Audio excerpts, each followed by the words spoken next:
Hello, everyone. Welcome to a panel session called Facilitating Energy Access as a Catalyst for Sustainable Development. This is a COP26 session presented by Masdar, the Abu Dhabi Future Energy Company, and the Zayed Sustainability Prize, the United Arab Emirates Global Pioneering Award for recognizing sustainability solutions. I'm Julia Piper, a non-resident senior fellow at the Atlantic Council and a Zayed Sustainability Prize judge. To set up our conversation today, I would like to give a little bit of background. Securing access to modern energy services is essential for the well-being of communities globally, with energy cutting across a number of sustainable development goals. It's also pivotal in achieving the 2030 Sustainable Development Agenda. SDG 7 calls for universal access to affordable, reliable, and modern energy services, an increased share of renewable energy in the global energy mix, and doubling the rate of energy efficiency improvements globally. Off-grid renewable energy solutions in particular have played a key role in expanding energy access in recent years. But despite efforts to address this problem, nearly 800 million people have lacked access to electricity. They did at least before the COVID-19 pandemic hit, and approximately 2.6 billion people relied on traditional biomass for cooking and heating, which is harmful for health. And now in the wake of the pandemic, those numbers have actually only gotten worse. Against this background, the United Nations Secretary General convened a historic high-level dialogue on energy last September, which is the first energy-focused gathering of its kind in more than 40 years. The meeting was a call for governments to accelerate action on clean, affordable energy for all, and a reminder that continued reliance on polluting fuels and inefficient technologies will have detrimental consequences for people and the planet. This session, Facilitating Energy Access as a Catalyst for Sustainable Development, will address the challenges related to energy poverty in the post-pandemic era while highlighting available solutions. Now, without further ado, let me introduce my panelists. We have John Caruso, Project Manager at Masdar Clean Energy. And we have Edwin Obiero, Regional Director for West Africa at Practical Action. Hello to both of you. Hello. Well, I'd love to go to John first to hear a little bit more about your work at Masdar Clean Energy, but then I'd love for you to go right into, from your perspective, what you see as the biggest challenges facing energy access today. So a little bit about Masdar. Masdar is a global leader in renewable energy and sustainable urban development. Masdar is at the forefront of UAE's efforts to make a positive impact on climate action. We're one of the world's fastest growing renewable energy companies. In fact, in the last few years alone, we've more than tripled our capacity in the renewable energy portfolio by investing or committing to invest in projects with a combined value of over 20 billion USD and a generation capacity of close to 13 gigawatts with various business partners. So jumping into the question, when we look at obstacles, there are really three main areas that sort of lend to the obstacles of introducing new clean energy projects. First one being legal obstacles. Generally, there should be sufficient frameworks in place to protect investments and protect the stakeholders investing in new countries and in new territories. There's the commercial aspects, obviously one of the most important ones. We have to consider the investment profile, the risk profile of countries, the credit worthiness of off-takers, etc. So overcoming those commercial profiles is obviously very important. Those commercial obstacles that we need to address. Particularly, land availability, electrical interconnections. We have to look at energy resources itself. Is there solar and wind availability for projects? These are some of the main obstacles that we have when we're looking at clean energy projects. Thank you. That's a good way to set the scene and look at what the path is ahead. Edwin, I'd love to hear more about you and your work and also how you view this issue. Oh, great, thanks, Julia. So just to give a background on who Practical Action is, we are a change-making group based out of the UK that focuses on coming up with ingenious ideas that have the ability to transform, marginalized, the lives of marginalized communities in most of the developing countries. So with 50 years of experience in this space, Practical Action brings a knowledge base to development, particularly looking at four change ambitions. That's what we call them internally. One is energy that transforms. 2 is farming that works for the rural communities. The 3rd is resilience that protects, and the last one is urban cities that are fit for people. So there's a lot of work that goes on with participatory engagement of communities, and so that we can get their ownership into most of the work that goes on in the areas that we intervene in. I'm gonna take a bit of a tangent to respond to that question, because I think John has really captured it well when it comes to large scale, power projects, whether they're grid connected or standalone. With us, we really focus on off-grid energy, because there is a big component of that in ensuring that no one is left behind. Off-grid solar and particularly productive use of solar. And just a bit of context on that is that the electrification rates in most of the countries that we serve is extremely low. I think on average in Sub-Saharan Africa, it's 40%. You look at West Africa, that number goes to easily drops to 4% in countries like Burkina Faso. So there's a lot of variability, whereas in Senegal, where I am, that rate can be as high as 60% in rural off-grid communities. But what that does is that so off-grid communities are locked out of economic opportunities if they do not have access to power. And it's interesting because a lot of the communities here, 80% of farming productivity actually comes from smallholder farming, and you have a number like 33 million household farmers who actually contribute to that with small scale farming practices. And if you look at the irrigation, for instance, that is irrigation levels across the continent, what you have is low numbers, up to 12%. So that tells you on the challenges that exist in terms of getting people into productive economies. So I think, just not to repeat what my colleague has said, I think I would summarize and say some of the challenges of policy, the enabling environment that is not tailored to these off-grid communities.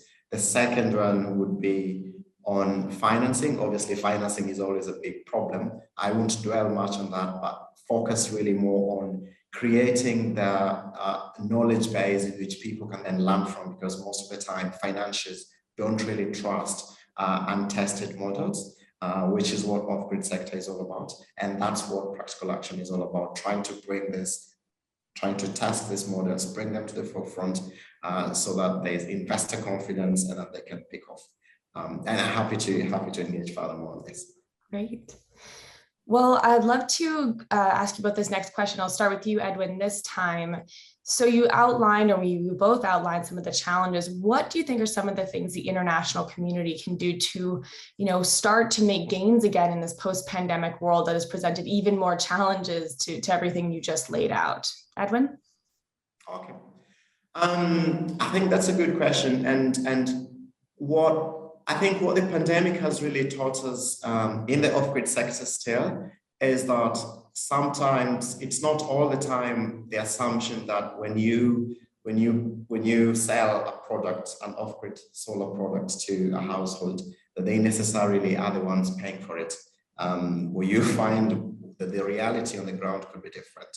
It could be a relative who's working in a service industry elsewhere, who then, when COVID struck, their income levels were affected. And so that access to energy was very much impeded. What I think a lot more focus should be placed post-COVID into solutions that that don't necessarily assume that you're going to save money, but that actually put money in people's pockets. And that is more specifically productive use of energy. And there's a very strong linkage between that and agricultural value chains across the region. So I think international community should look more into that. That's one area. The second area that I think is critical is the international community is often thought thoughtful that they are alone in the ecosystem, that they tend to provide a solution to one area. It could be financing or it could be policy. But the reality is that there's a lot of challenges that affect access to energy. So there should be a way to collaborate a lot more, have knowledge sharing practices through organizations that already exist. You know, there's industry associations like COPLA,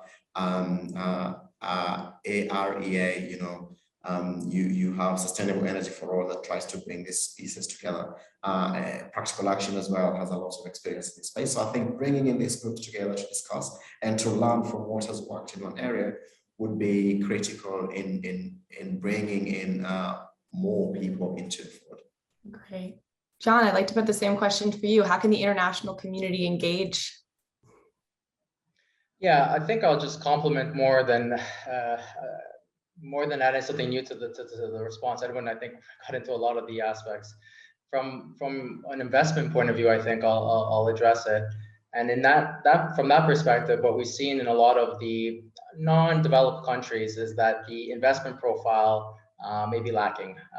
Maybe there isn't that, you know, I mentioned earlier some of the obstacles in terms of the risk profile of the country. It could be political risk, security risk, it could be investment risk, creditworthiness of off-takers. So purely from an investment perspective, I think overcoming these very, very much commercial challenges is extremely important. There needs to be mechanisms, institutions, entities like ADFD, Abu Dhabi Fund for Development, who provide loans or other mechanisms, other instruments that sort of minimize that investment risk and then allow the commercial investors to come in and basically complement, bring in additional financing, overcome that financing gap that exists in developing areas. And really hit the obstacle head on in terms of the commercial viability. And a lot of the things that Edwin mentioned in sort of knowledge sharing, extremely important. There is a lot of knowledge out there, but maybe the platforms for sharing them are lacking. And if COVID has taught us anything, is overcoming those platforms is not as hard as it used to be. So hitting the knowledge transfer, having good commercial mechanisms, and of course, again, you can't forget the legal framework. There has to be some sort of legal basis to ensure that investors have contractual backing to their projects. And these are all areas that, you know, from a government level, from a, you know, local entity level, we all need to support, because without them, you'll never attract those investors to increase the clean energy portfolio. I mean, investment is such a big focus of the COP and really mobilizing those dollars into solutions. I know you've already outlined a few of the elements here, John, but is there anything else you would highlight on what it would really take to accelerate investments into these solutions in places that need it the most? Or if you had your dream, what would you like to see happen? Anything else on the investing side? Yeah, so if you can look at the developed world and the developing world and maybe look at two different things. But in general, I think the price of carbon, you know, is it truly being paid for? And that's something I think that will sort of rock the boat. It'll be a game changer if we can address that topic. All these sources of carbon, whether it's when you're producing electricity or dealing with agriculture, et cetera, generally there's societal costs. Society pays for the carbon that's released into the atmosphere. If we can attack that, you know, that issue right there, if we can really put a price on carbon and use that as a mechanism for further investing in clean energy, I think that's going to be a real game changer in terms of putting a little gasoline under the fire for clean energy investments. Gasoline under the fire. I might have to work on that analogy. Very weird analogy. I understand what you're saying for sure. Edwin, I'd like to go to you again. So achieving universal energy access while striving for net zero emissions, maybe two separate agendas, right? They're technically different goals and could be achieved in different ways. What do you think is the ability for clean energy to bridge those two goals? Can clean energy meet the needs for global energy access while driving down emissions? Is the technology ready? We've outlined some of the challenges. Is this really the solution or just one of several? I think clean tech, renewable energy has a very integral part to play in driving that agenda. The challenge has historically been that it's been new. So over the last few years, what we've seen is a drop in a lot of R&D into technology like solar, wind, and the emergence of new models, for instance, that take into consideration the uniqueness of the targeted users. Something that mimics what their energy expenditure looks like. So they're already well versed with it. That has been a challenge for a long time, and I think now fossil fuel is really getting a run for their money.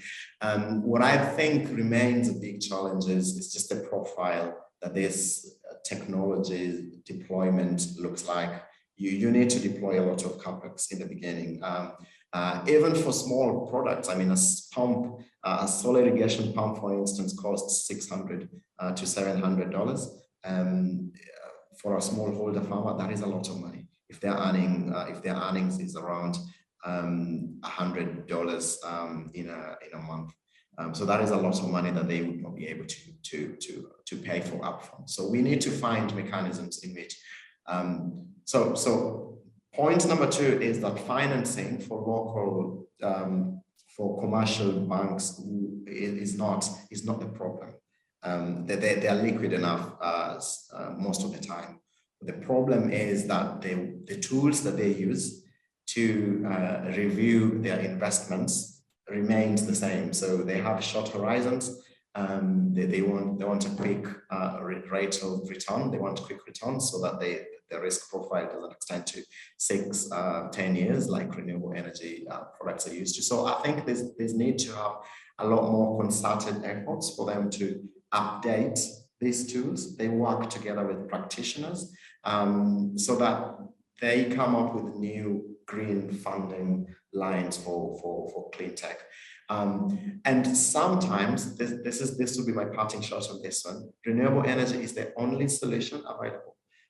For a remote area, for instance, it gets very difficult to buy oil, transport it to the region, and then the fluctuation of oil prices in the global markets also affects how much that comes, the final price is on the ground. While with a solar technology, you always have solar, at least in sub-Saharan Africa. So that technology is already ready. The only problem is the upfront investment cost is really a big challenge. And especially if it's for productivity and income generation activities, the business case is already there. You just need to find ways to bring in additional players so that is further scaled up, particularly in the financial sector. Thanks. Great. Switching gears a little bit, John, I'd like to ask specifically about the UAE. How is the country contributing to the advancement of the global energy transformation? I'll note that the UAE recently had its own announcement of net zero emissions by 2050 and launched a golden jubilee for the next 50 years of its sustainable development planning. Can you provide a little more context there on what the principles are that are driving this and what you expect to see? Sure, and just a little addition as well to in terms of energy access and achieving net zero. I think I'll start with that, and I'll lead into sort of what UAE is doing. Sometimes universal access to energy and net zero emissions is sort of seen as two separate agendas, but it's really not. They're very much tied together and complementary. In fact, if you dive into the situation, sort of not having electricity actually causes more problems when we talk about CO2 generation. If you're cooking or providing lighting or heating from fossil fuel-based sources, you're going to contribute to greenhouse gas emissions. So a first step there is actually to electrify a region, and then you'll see sort of emissions reductions coming from that. So they're really coupled together. Is increasing energy access and achieving net zero emissions is a complementary goal.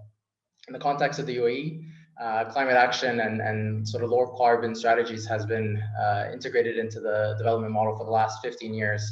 When UAE really first began to push into renewable energy, actually the inception of Masdar itself is a testament to that. The UAE is now home to 3 of the largest, lowest solar plants, lowest cost solar plants in the world. And we are one of the first countries in the Middle East to operate zero carbon and nuclear power as well. one of the first regions to build an industrial scale carbon capture, utilization, and storage facility. So these are some of the big things that we're doing in order to tackle the problem here in the UAE. You mentioned sort of the net zero goal of 2050. It's something that leadership here takes very seriously and is backing entirely. And I have no doubt that the UAE will achieve that specifically by investing in renewable energy projects along with these other ventures. Actually, an interesting one is also hydrogen. UAE is increasing its innovation in this sector, looking at clean hydrogen.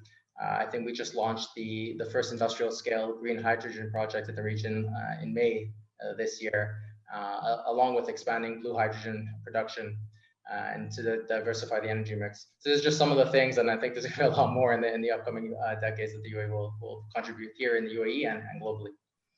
You really mentioned a lot of different technologies there. That's interesting. I guess just to take one more moment on that, how do you think about the diverse types of energies that will be needed to meet the net zero goals?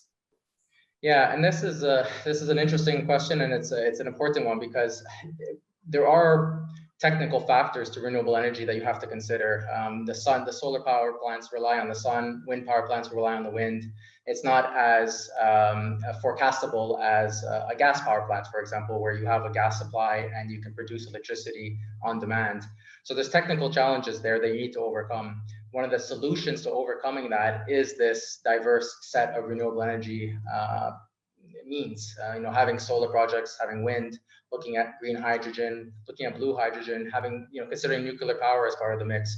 Without that combination, you're not giving yourself enough tools to really tackle the net zero, to tackle the greenhouse gas problem. And you really want to have all those tools in order to make sure that you're not reliant solely on the sun or solely on wind or on source of nuclear power, etc. Great. Edwin, Practical Action is one of the Zayed Sustainability Prize winners. I wonder if you could comment on how you see the prize in the UAE, meeting that goal that you mentioned of bringing together the different parties. Is that part of the solution? How did it work for your organization? Would love to know more. Absolutely. And that is, I think that is an area that we get a lot of excitement about, because with the funding from Zayed, what happened internally is we decided to look into what were the challenges that the communities in which we work in are facing, and so the highest impact was expected to come from the agricultural value chains, and so part of that funding was actually used to research into to do proper research into what the needs for each and every type of value chains in the agriculture space would need. So we dubbed it the REAL project, Renewable Energy for Agricultural Livelihoods. There was a lot of stakeholder consultation, so that it's participatory and inclusive, so that people felt the ownership as well. As part of that engagement as well, there were consultative meetings with energy providers. So on one hand, you have the needs of agricultural value chains. On the other hand, you have potential solutions. Normally, it's not a glove fit. So you have to find ways to get that done, and then creating a platform in which that knowledge sharing has been. It's been a success, particularly working in West Africa, where we targeted horticultural value chains. And off the back of that, we began engaging microfinance institutions who are interested to fund the players in the horticultural value chain. And it's still an ongoing conversation, but the idea is that is going to spark an expansion into the whole of the region. So I think solutions like the Zayed Sustainability Prize are very ingenious, because you look at what institutions have done over the past. You let them have flexibility on what they can achieve, so they identify priority areas that they would want to work on. And I think if we can have, I think this is a pioneer in this space, I would say. And I think if we can have more, or if we can have more programs, more opportunities like this, what you would have is ideas being surfaced, so that the same financing problem that we keep talking about we don't have to a point where, hey, we have money, but we say we don't have bankable projects. That is a very real possibility. So I think that's what the future would look like. More of this being implemented across the developing world, so that more ideas are generated and then can be scaled up. So sort of building up the capacity with these, funding prizes, and then hopefully that paves the way for additional investment. Is that what you're saying? Precisely, because this funding acts like a seed capital, for instance. It sort of leads the way. It tries to identify barriers to entry. Part of the conversations you have are with policymakers, because sometimes they don't understand. A very good example is during COVID. A lot of governments in sub-Saharan Africa rolled back the gains on VAT and taxation on solar, because they lost money, so to say. It's honest they would want to ramp up their revenue collection, but that's in as much as they wanted to keep the economy floating. What that does is it's the end consumers who suffer in the end, because that price is transferred to them. So getting that people together and continuously engaging them to enhance this understanding, so that one growth doesn't lead to another, is very critical. And I think that's the role that this kind of Zayed prize achieved. Great. Just to turn to our final question now, you outlined, Edwin, just a challenge there from the pandemic. John, to you first, and then back to Edwin. Clearly, there have been challenges with the pandemic. We've heard about green recoveries, but that wasn't always the case. There's been new challenges, and additionally now around the world, there's spiking demand for energy and supply chain issues. But having said all of that, do you think there's a silver lining here? Is there some new perspective or new opportunities that you think have emerged over the past year and a half or so that could accelerate what we're talking about here, low carbon, clean energy access expansion? John, to you first. Yeah, so if you think about the challenges, and there are many, and I think you have to look at the challenges deeply, because that's where the opportunities come out of. The pandemic at first caused this whole mix in terms of travel and restrictions of movement. And at first, when it came to implementing projects, it was very much at that level. How do we get to our projects? How do we get resources to the projects? How do we get people to the projects and actually build these clean energy projects wherever they may be? The problem, I think, was building up behind the scenes in terms of logistics, supply chain, and everything else. And it's just now really hitting the forefront. And we're really at a peak of the problem in terms of moving shipments around the world. So how do we get containers from A to B? When you look at renewables, the solar industry in particular is being hit quite hard now by major fluctuations in raw material prices for polysilicon, which is the basis for solar panels, along with all the value chain of the manufacturing. That is a huge problem. Where does the opportunity come? Well, in addressing that problem, we're starting to see more players get involved in the space than before. Predominantly, a lot of solar manufacturing was done, and it still is done in China. A lot of the solar panels are coming out of China, and they're being used across the globe. But because of this sort of opportunity where the prices have gone up so much, there are other regions in Europe and the States where they're looking at increasing that capacity to sort of compete. And so from a problem, we had a solution, which in turn, I think is going to lead us to have more options when we're pursuing green energy projects from a supplier point of view, from an investment point of view, from many angles. And it actually gives you more tools. As I was mentioning before, you get more tools because of that problem. And now we're going to have, I use the worst analogy in the world, put gasoline under the fire. But that's sort of what's happening. We're at a stage now where the focus is on reducing the emissions, getting to net zero by 2050. And we're seeing a lot of money come into that space across the globe. We're seeing a lot of investment from the commercial space in terms of manufacturing projects, et cetera.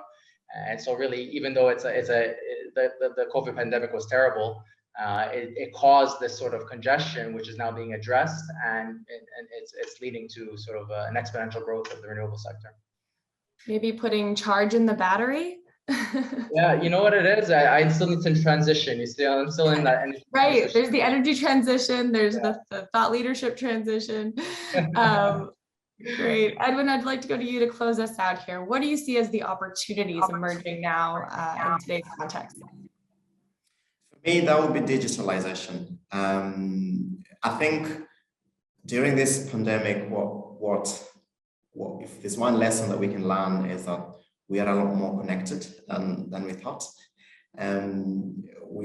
Most of the time you would need to travel to implement certain things to work, I would say.